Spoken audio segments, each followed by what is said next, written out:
Hey, what's going on, everybody? How you doing? I'm Dr. Boyce Watkins from Your Black World and the Black Business School. I'm about to leave beautiful Guyana for the United States for just a few weeks because we're getting ready for the All Black National Convention. If you haven't checked out the All Black National Convention, that is a gathering of powerful Black people from all walks of life who are doing amazing things. Everybody from Jay Morrison, the real estate expert, Dr. Kevin Cosby, president of Simmons College, Zaza Ali, Andre C. Hatchett, president of Black Men United. The list goes on and on and on. Michael Imhotep, head of the African History Network. We're going to have an amazing time, and you should go check it out. You can go to allblacknationalconvention.com. That's allblacknationalconvention.com. Now, before I get started, one thing I want to say real quick. This was on my mind before I go to get on my airplane, but I was watching this video with Monique. I don't know if y'all know Monique, the actress from Precious. Monique is an extraordinary talent. She's really, really good. She deserves every opportunity that she ever gets. And one of the things she was doing was she was reading down this list of the highest paid actors in Hollywood, actresses. And all of the women on the list were white women. And and so she was sitting there, she was kind of disappointed by that. She was expressing her frustration with that, her rightful indignation to a point. And I love Monique. I like the fact that Monique is a person who is a truth teller. She's not scared to let you know where she stands and what she thinks. She has a lot to say, and I respect that immensely. I certainly don't respect that son of a bitch Tyler Perry. I'm sorry, I wouldn't mean Tyler Perry. I meant Lee Daniels. Tyler Perry I'm 50-50. I like Tyler as a person. I met him one time. I don't have as much of an issue with him as I have with Lee Daniels. I'm not a big fan of Lee Daniels. I think Lee Daniels is poison to the Black community. But that actually leads to my point, right? So Monique has this issue with Lee Daniels, and let me tell you what the funny thing, the interesting thing is here, and this is what I want to kind of explain to you, to us as a people. She was, sort of asking openly, why aren't Black actors and actresses paid as much as the white ones? Why aren't the Black women getting as much as the white women? And I think that, when I see this kind of conversation, it leads me back to a very basic point that I want to make for you guys. You got to understand how this country works, how this country was built. Hollywood was not built for your Black ass. Hollywood was not built for Black people. I've been reading a great book, An Empire of Their Own, How the Jews Built Hollywood. In this book, they explain how a group of Jews from Eastern Europe, not the German Jews were considered higher in the hierarchy than the Eastern European Jews. So these guys were the lowest in the totem pole. They came to the United States and they said, we don't want anybody to have an image of our people that we don't approve of. We want to own something that's ours. We want to control an industry that we can pass to our children. So they went out and they created MGM. They created Paramount Pictures. They created Universal Studios. They created 20th Century Fox. They created Lowe's Theaters. They created all of the stuff, Columbia Pictures, Warner Brothers, all these companies that you know about. All these very same companies that 100 years later, Black people are lining up begging for jobs from these companies. And here's the thing. If they had not done that, if they had simply knocked on the door like, hey, let us in, we equal rights, everybody, we deserve an opportunity, pay us the same as you pay yourselves, we like that, they would end up looking stupid. They'd end up looking as crazy as we look when we run around mad because white people are paying white people more than they're paying Black people. That's very strange to me. That's it's like, imagine if a child came off the street and got mad because there was one piece of chicken left and you gave the piece of chicken to your child and didn't give it to him. You would look at him like, where's your mama at, boy? Ain't you got a family somewhere that can feed you? Well, no, I'm just an orphan, ma'am. Don't nobody love me. I need you to take care of me. Well, if you run around, like an orphan, and Black people, we kind of see ourselves as little orphans with no family, nobody here to take care of us.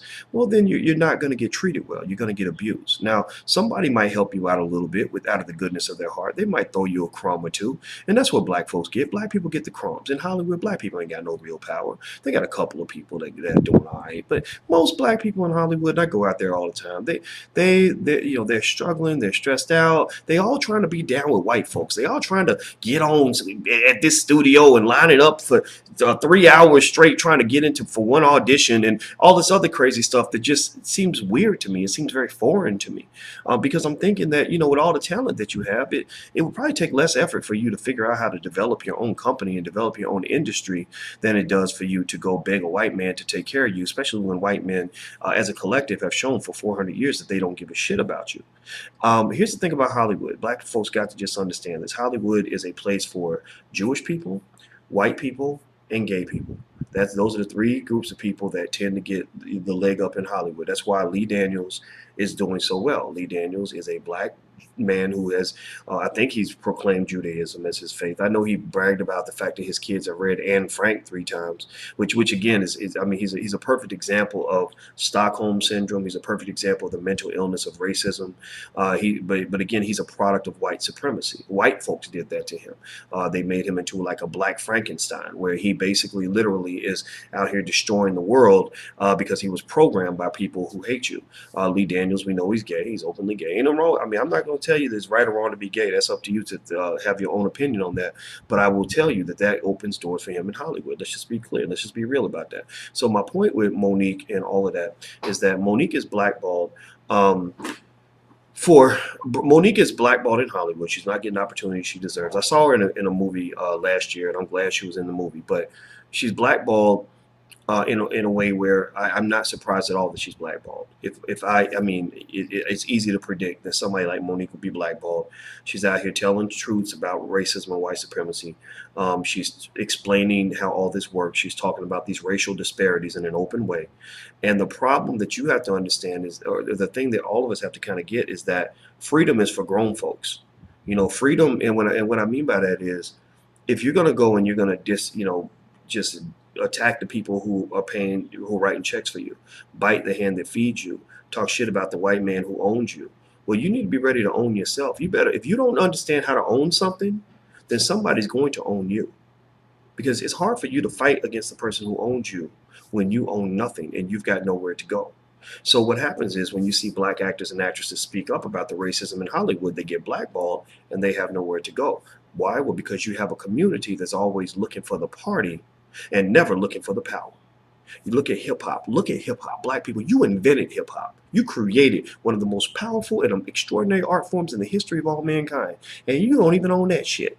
Why do you not own it? Well, let me tell you. I had a conversation on my podcast one time with some brothers that were down, back in the days of Africa Bambaataa and Grandmaster Flash, right in the South Bronx, in the heart of everything, back in the 70s. And I said, how did you feel when you saw the Sugar Hill Gang come out and become the face of hip hop, when these are 3 guys off the street who really were not entrenched in the culture? They said, oh man, it pissed me off. It made me mad. And I said, well, why didn't you guys think about that? Weren't you thinking about the business of it? Didn't you think about a way to structure a corporation around the mass distribution of this beautiful art form? And let me tell you what they said. And pay attention to what they said. And I'm not dissing them. But it speaks to the mentality. They said, well, we were just looking for a good time. We weren't really even thinking about the business side. We were just looking for a good time. Well, if you ain't thinking about the business, then don't be surprised when you get robbed. When you're not paying attention to where the money's at, don't get mad when somebody else comes up and grabs the bag of money and takes it while you looking for the party. Black people, stop looking for the party and start looking for the power. Stop looking for the turn up and look for a way up. Look for a position where you can actually be the one in control of your destiny. Because if you don't, then what's going to happen is you're going to end up looking very immature and childish and weak. You're going to be and the reason I say freedom's for grown folks is because when you don't have real power, grown people have power. Children have no power. Children can't control their destiny typically. All children can do is cry and whine. When a little baby decides that he wants some food, he can't get up to the refrigerator and go get him something to eat. He can't get in the car and drive to the grocery store. He can't pull money out of his pocket and buy a meal or grow some food in the backyard. So what does a baby do when he gets hungry? He whines, yeah, I need some food, right? Because he's waiting for his mommy to come in and feed him. He's waiting for his parents to come and take care of him because he can't take care of himself. Black people, white folks are your parents. Whenever you find yourself deprived, when you find yourself unloved, blackballed, locked out, broke, struggling, whatever, what do you start doing? Where? Black Lives Matter. Where? They treat me bad. Where? This ain't fair. Where? They treat me wrong. Where? And you're waiting for them to come and feed you because you can't feed yourself. Always looking for the party, but never looking for the power. You spend less time building businesses than you spend learning how to do the wobble. If we spent the time that we spent learning how to do the wobble, learning how to play football and dribble basketballs and sing and dance and rap and act and stunt and floss and shine and all this other stupid stuff and have swag, if we took that time and put that time into developing industry, then we wouldn't be sitting around feeling powerless like we do. We wouldn't be sitting around whining all the time. Freedom is for grown folks. If you're gonna stand up to that white man, if you really gonna get in his face and talk shit, if you gonna tell him about himself, because we know he's a son of a bitch. We know white supremacy is a motherfucker. We all go through it. Everybody goes through it. But if you're gonna look that bully in the eye, you better have your own shit in place, because ain't nobody in their right mind gonna let you talk shit to them and then give you a paycheck. I know you ain't doing that in my house. You're not gonna come in my house and disrespect me and then tell me you gonna go in my room and sleep in the master bedroom. Oh no, we gonna have a fight. So what I'm saying to you is that Hollywood really ain't yours. But you've been fed this lie about post-racial America and everybody's the same and everybody's going to get treated fairly. So you whine about it because you are like the orphan child who truly thinks that you are a blood relative, when everything about the way your parents treat you is letting you know that you are other than, you are not one of them. So ultimately, again, go back to that point, freedom's for grown folks. Grown folks are not like the baby who cries when he gets hungry. Grown folks are the people who say, I'm hungry. I'm going to go cook myself something to eat. I need some food. Let's put a garden in the backyard. Let's get in the car. Let's drive to a restaurant. That's what grown people do. They take charge of their own destiny. So black folks, I ask you this. What are you doing to take control of your own destiny? What are you teaching your children right now today that involves the development of industry, that involves anything other than growing up, going to school, and begging a white man to take care of them for the rest of their lives? What are you doing with your children right now that's preparing them to do something similar to what the Jews did when they said, ain't nobody treating us right, it sucks out here, we're going to go build an industry and we're going to control that. To this day, the Jews were in Hollywood. Let's just be real. Go to Hollywood. The Jews, Jay-Z said it in 444. He said, you know why the Jews own everything in America? And he's trying to spit game. He's trying to give you game for $9.99. And y'all mad. Y'all mad because y'all can't dance to the fucking beat. And this man's trying to explain to you what power looks like. Again, always looking for the party, never looking for the power. That's why you find yourself in last place on a regular and consistent basis. That's it. I gotta go. I'm about to get on this plane and head back from Guyana. Everything I said is in love, and of course, you know, I love Monique. I have no issues with no Monique. Tyler Perry. Some of the stuff he does, I'm not cool with it, but I met him and he was a nice enough guy, and I did a tour of his studio. He arranged for a tour for me, and I was really impressed with what he built. I think that's a template people can pay attention to. Lee Daniels ain't got nothing for him, so you know, I have nothing else good to say about this man.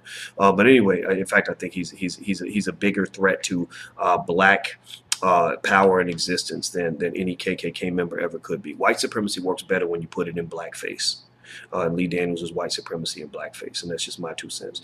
So I'm about to go, guys. You have an awesome day, and don't forget All Black National Convention taking place September 29th through October 1st. On the 28th that night, if you get there early, I'm holding a special class on how to invest in the stock market, so you can check that out. You can learn about it all on allblacknationalconvention.com. We've got discounts at the Galt House, so call the Galt House and tell them you're with our group, and they'll give you a discounted rate. Also, if you live in London, I'll be in London next the weekend of October from the 12th through the 14th. I think that's when our events are. You can go to drboycelondon.com. Last but not least, if you want to check out the digital live stream of the convention, you can actually sign up for our All Black National Convention study group that we created, so we can actually implement a lot of the things that happen at the convention. You can go to abncdigital.com. That's abncdigital.com. ABNC stands for All Black National Convention. So, and the first month is totally free, so you can try it out, so you can watch the stream for free. And I hope you'll remain in the program so we can build together, because I'm not interested in begging nobody for nothing. I want to build something, and that's just my opinion. And I hope that you guys understand where I'm coming from. All right, so take care, guys. I love you. Have a great day. Talk to you soon. Peace.